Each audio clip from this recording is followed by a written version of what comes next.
Catus Maximus here. Next few videos are just going to be simple ones, tools that are kind of difficult to categorize with other tools.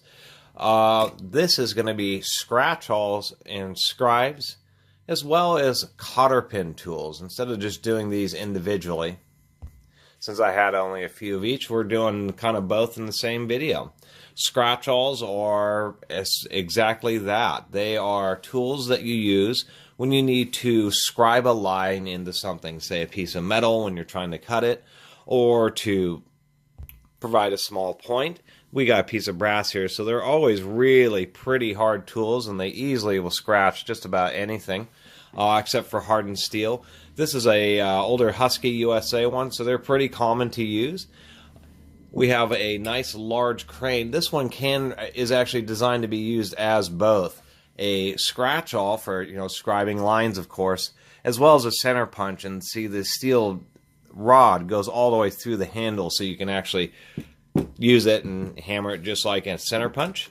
We do have a real common one, which is these little tiny U.S. General scratch awls. These are actually used quite often in the machine shop where you're trying to do markings once you've blued up a piece of steel. And these are just a piece of hardened steel. The little General ones I've always liked because they have a ball end and really nice knurling on them, and then a nice sharp tip.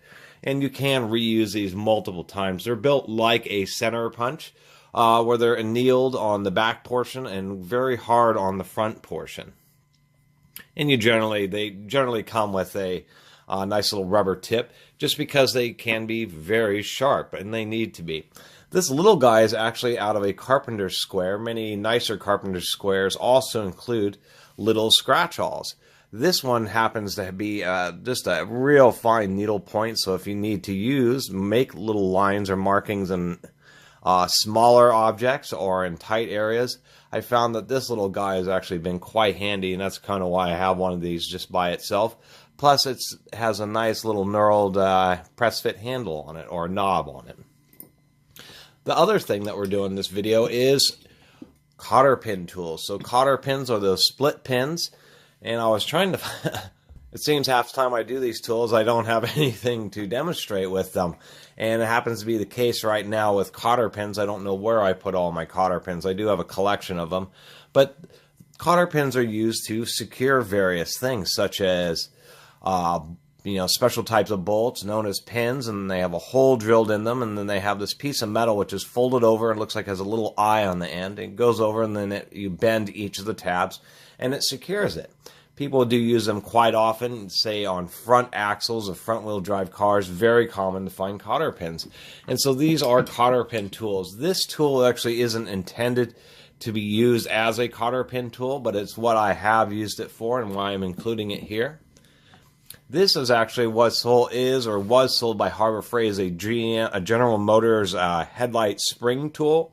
I've never worked on a General Motors where I've needed to use this headlight spring tool, but it is really great for using on smaller cotter pins, just because you can get under the edge of the pin, kind of pry it out, and then you have a real nice handle here that's welded on there to really grab and yank it when it's out of there.